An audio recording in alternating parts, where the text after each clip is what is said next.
And అద్దంకిలో నేను మీరు అన్నట్టు ప్రకాశం డిస్ట్రిక్ట్లో ఒక 4th to 10th చదివాను. చిలుకూరు వారి పాలెం అనేది మా సొంత ఊరు పక్కన. అద్దంకి. కానీ సినిమాలకి బీజం పడింది, సినిమాలు అతి ఎక్కువగా చూసింది ఆ 4th to 10th అద్దంకిలోనే. 4th to 10th 6 years అక్కడ అద్దంకిలో ఉన్నాను. ఓకే.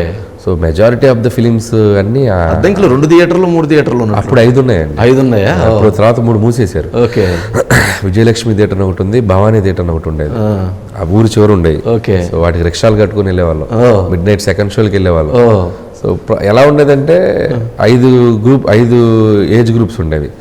పెదనాన్నగారు పెద్దమ్మ గారి దగ్గర ఉండేవాడిని. వాళ్ళు ఎన్టీ రామారావు గారు, శోభన్ బాబు గారు ఫ్యాన్స్.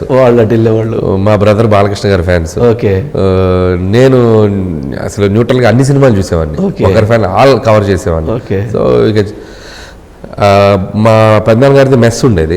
సో అక్కడికి రిప్రజెంటేటివ్స్ అని ఉండేవాళ్ళు అప్పుడు థియేటర్ ప్రింట్ తీసుకొచ్చేవాళ్ళు. వాళ్ళు భోజనానికి వచ్చేవాళ్ళు.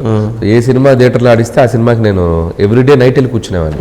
ఘరానాముడు అయితే ఒక 42 సార్లు చూసాను. ఘరానాముడు చిరంజీవి గారిది విఎన్ఎస్ థియేటర్ లో 40 రోజులు ఆడింది. Everyday night show, everyday night show. ఏంటి అది కాదు, జనరల్ గా 2 సార్లు 3 సార్లు చూసిన తర్వాత ఎంతో పిచ్చిలా చూసేవాడిని. రౌడీ ఇన్స్పెక్టర్ బాలయ్యబాబు గారిది కూడా, అది కూడా 30 రోజులు చిల్లర ఆడింది. అది కూడా అది అట్లా డైలీ వెళ్ళేవాడిని. సో చంటి వెంకటేష్ బాబుది కళామందిర్లో ఆడేది.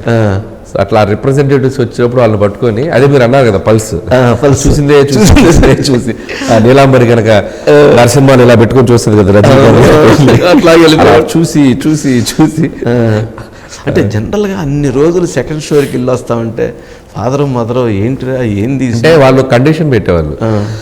బాగా చదువు సినిమా చూడు, అదేదో పథకం లాగా. బాగా చదువు స్కీమ్ ఇచ్చారు. బాగా చదువు సినిమా చూడు. ఓకే. సో బాగా చదివేవాడిని, క్లాస్ ఫస్ట్. ఓకే. నన్ను ఎవరు ఆపుతారు? ఇంకా ఎందుకు మీకు మార్కులు బాగా వస్తున్నాయి కదా, నేను సినిమా చూస్తే మీకేంటి? సో అట్లా సినిమా చూడటం కోసం బాగా చదివేవాళ్ళు, సినిమా చూడటం కోసం బాగా చదివే, సినిమా చూడటం కోసం బాగా చదివేవాళ్ళు.